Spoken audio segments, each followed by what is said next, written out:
What's up, guys? It's Rey-Jay back with another video. And in this one, I want to break down what's happening with SPY, Tesla, and the overall markets. I'm also going to break down what's going on with the QQQ and the others, talk about some big news involving what's going on with Israel and Iran, not to mention new data coming out for the markets. But just note that I am not a financial planner, so take nothing I say as financial advice. And also, if you guys can, please check out my Webull link. If you deposit any amounts of money, you're guaranteed 12 free stocks. If you deposit $500, you're guaranteed 20 in total. Deposit $2,000 more and you're guaranteed 40. Offer ends very soon in just 4 days. Anyways, now let's talk about what's happening with the market. So looking at SPY, we got this very, very nice looking rebound attempt, which happened on Friday, only for us to get a big rejection and a dip as the day went on. So the question now remains, what's going to happen to the market moving forward? I just want to note that there was big news that came out and very important data that's coming out later on for the week that will determine if this dip continues to lead to something much bigger or if we get bought back up. But let's first talk about the news first before I break down more details about these charts. So there's been a lot of tensions arising in the Middle East over the last couple of months. I just want to say that the history of this goes back for hundreds, if not thousands of years, but mainly I would say hundreds of years if you account for more like modern events. So I just wanted to make it very, very clear that I'm not here to pick any sides when I say this, but many events led to Iran striking against Israel, and now Israel striking back against Iran. What wasn't as bad is the fact that they didn't really strike their energy facilities. They ended up striking against their missile facilities instead.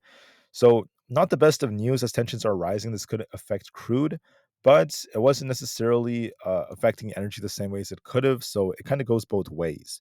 However, now that this happened, there are a lot of tensions still continuing to arise, and Iran is now once again going to be waiting to see what they're going to be doing right back. So, I'll be waiting for that as well.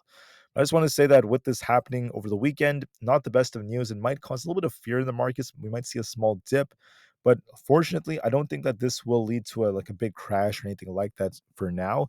I think the market could still get bought back up later on. So I want to make that very, very clear. Depending on the extent at which this escalates, we'll watch and see what kind of reaction we end up getting. Now, for other pieces of news, just know that tomorrow is going to be Monday, October 28th, 2024 at 10:30 a.m. Eastern Standard Time. 1 hour after the market opens, we have the Dallas Fed Manufacturing Index report. Then at 11:30 a.m., we have the 2-year note auction, followed by the 3 and 6 month bill auctions. So watch those very, very carefully to see what we end up getting. Besides that, when it comes to earnings, I just want to say that there's not really much coming out for tomorrow. We just have Ford announcing their earnings and very, very minor ones, nothing too crazy. The main time is going to be after market close to watch for earnings for tomorrow. But between Tuesday and Thursday, we have big earnings coming out from PayPal to Alphabet to Meta, Microsoft, and Amazon. Big tech earnings start between Tuesday and Thursday. And then big data for the broader markets comes out between Tuesday and Friday. So just keep that in mind, guys. We'll be waiting to see what that leads to. Besides that, the fear and greed index is still at greed. We'll see if this shifts closer to neutral or not. And then momentum remains at greed right now. Besides that, the put and call option ratio is at fear. That's making up the majority of sentiment since there's been a lot more put buying than before. And volatility remains neutral for now, at least in the broader markets. So the market is in a very, very interesting place. Although there is some greed trying to defend the markets, there's also fear building because people are starting to buy more puts at a higher rate. I do want to mention to everyone that I did talk about in my previous videos the possibility of there being a bigger correction, but there's no key sign that this is truly starting quite yet because the market's still holding its key support. So, what do I see for the charts? What is my opinion about what's going to happen with SPY and the others? Quite simply, I think that there is a risk of a little bit more downside, but we haven't really lost critical support to be way too bearish. I'll be watching to see what kind of reaction we get. So, just know this. As far as the chart goes, we are looking a little bit more bearish here because if you look at this, we've been breaking around this wedge. We're kind of hitting the lower end of it. And then we've been making lower highs in the process of doing so. We're making lower highs right now on SPY. So are we officially about to see a big correction start filling a lot of these gaps below? Not necessarily. We're not ready quite yet because we haven't even lost the support where this wick is. We also haven't lost the support near our 200 EMA. But I still think there is a risk of some downside because of the tensions that are rising in the Middle East. It might cause a little bit of fear just to start things off. But whether or not this continues is going to be greatly determined by earnings and also our economic data. So just keep that in mind. So with that being said, when you look at the charts, we have this resistance to watch for on SPY. 578 is one resistance level. Then we have 579.43. If that breaks, we're looking for 580.5. And then above that, we turn back to bullish. If we don't reclaim 580 and we remain below 579.43, we're looking at the support right over here, which is where we happen to be at 577.5. If that fails us, there's a risk of us coming all the way down to the 575 area down here. And that's going to be our critical support. If we don't hold the 575 range, there's a risk of us dumping all the way down to about 572. So just keep that in mind, guys. There is going to be that risk if we end up getting that break. So those are the levels to watch for. Make sure you guys keep these levels in mind. What do I think is going to happen? Well, the first thing worth mentioning is the fact that there are buyers who try to defend this. We might start off with a little bit of a pop, but then there might be a risk of us dipping a little bit lower as the day goes on, towards 575 or even a little bit below that. But as of right now, and this is what you have to remember, every time we hit 575, we touched it here, we bounced, we touched it here, we rebounded, we came close to it, we were like at 578, we rebounded. Here we touched 575, we rebounded. We hit it again here at 576, we rebounded. So there's a lot of buyers who are trying to defend the 575 area. And we'll see if they come back once we touch that zone. So I'm thinking that we kind of pop a bit tomorrow morning, then we dip back down closer to this range right over here, which is where we have this demand zone. And then we might see a little rebound again if buyers are truly going to defend it there. So this is going to be a big test tomorrow. Do we get a bounce near 575, or do we see us lose that and turn more bearish? I'll be watching that very carefully for tomorrow, but I do see a risk of a little bit more downside because of what just happened over the weekend. And then we'll see if we get a bought back up or not from there. As far as ES goes, make sure you look at this resistance at 58.50. This is going to be our resistance. And then 58.60, around that range right here where our 20 and 50 EMAs happen to be. That's also going to be the next level of resistance. If we end up failing to hold above 58.50, we're looking for a dip back down to 58.30. This is where we have the support. If that fails us, we have 58.20 followed by 5800 coming next. Considering the fact that we are making a lower high right here, so we came up here rejected, came here rejected, rejected, and rejected, ES is showing some signs of weakness. However, don't forget that we also got bought back up around 5800 and 5830 in the past. So what does this tell us? Tomorrow, we might see a little bit of an attempt to touch 5850. Then we could get a rejection here. There's going to be a risk of us coming all the way down towards 5820 to 5800.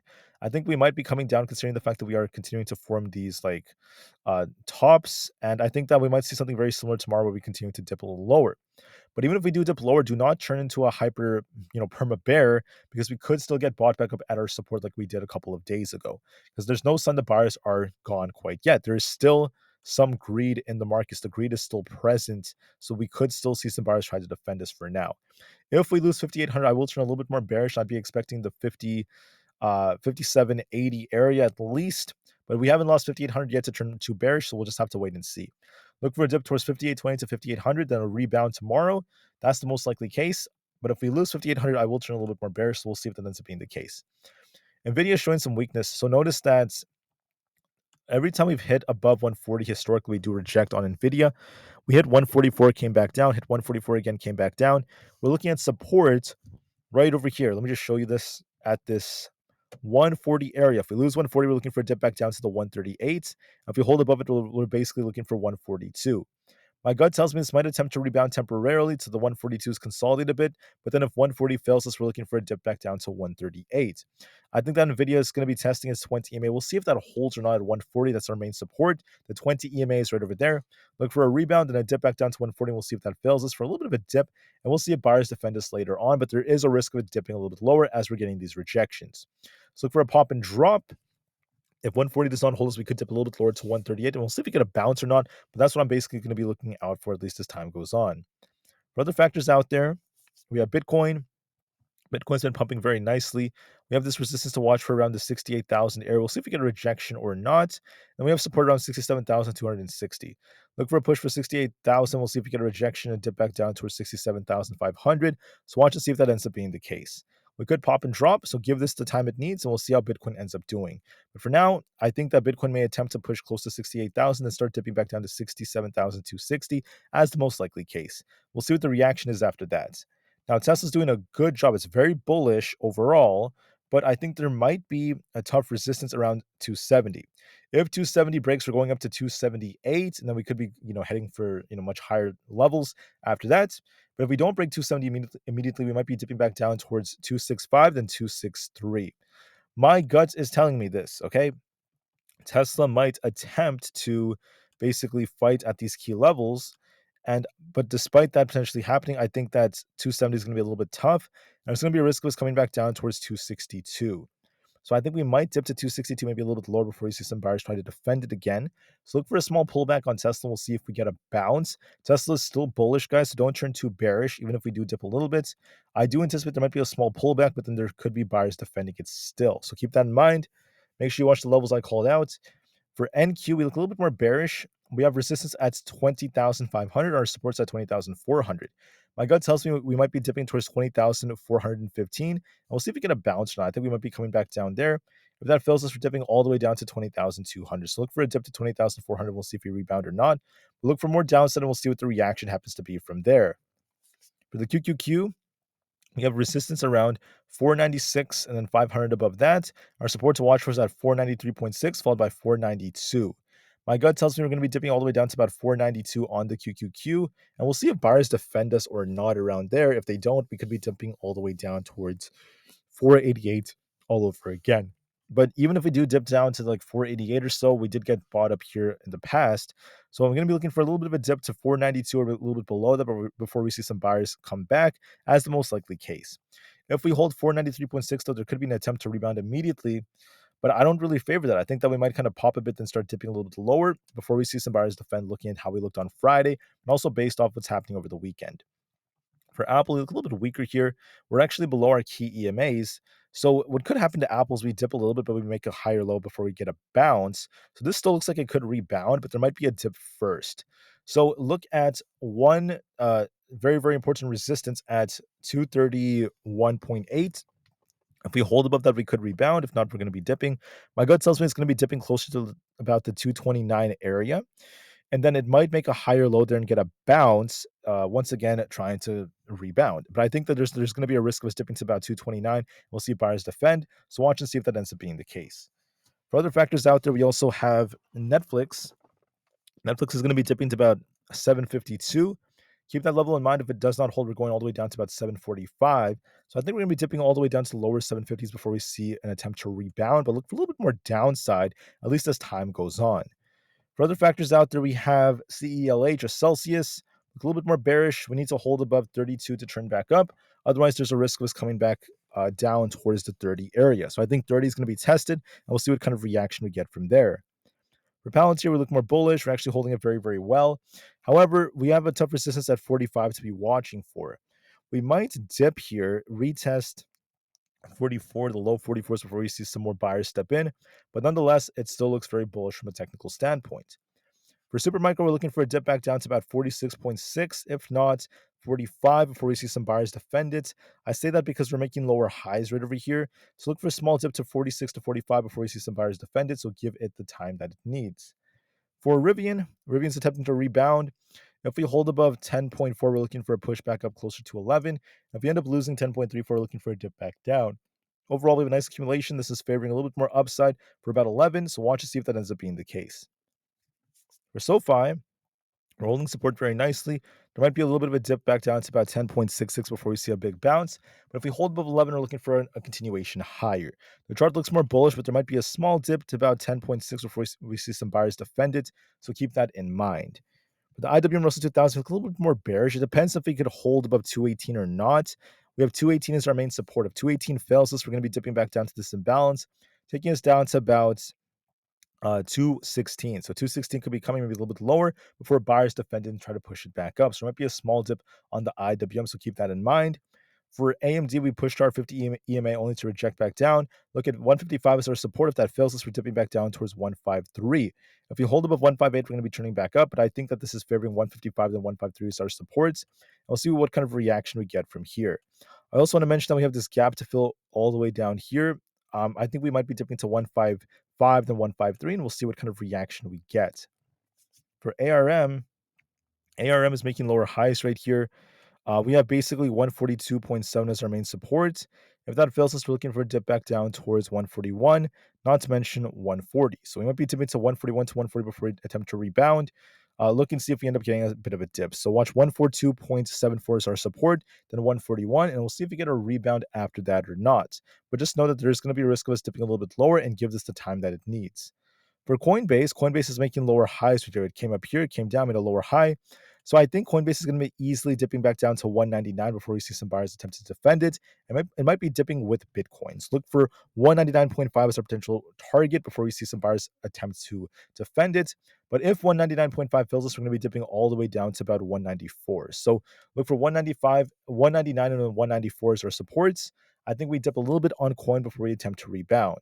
If we get back above 207, though, we could attempt to push, but I don't favor that. I think we're going to be dipping first, if anything.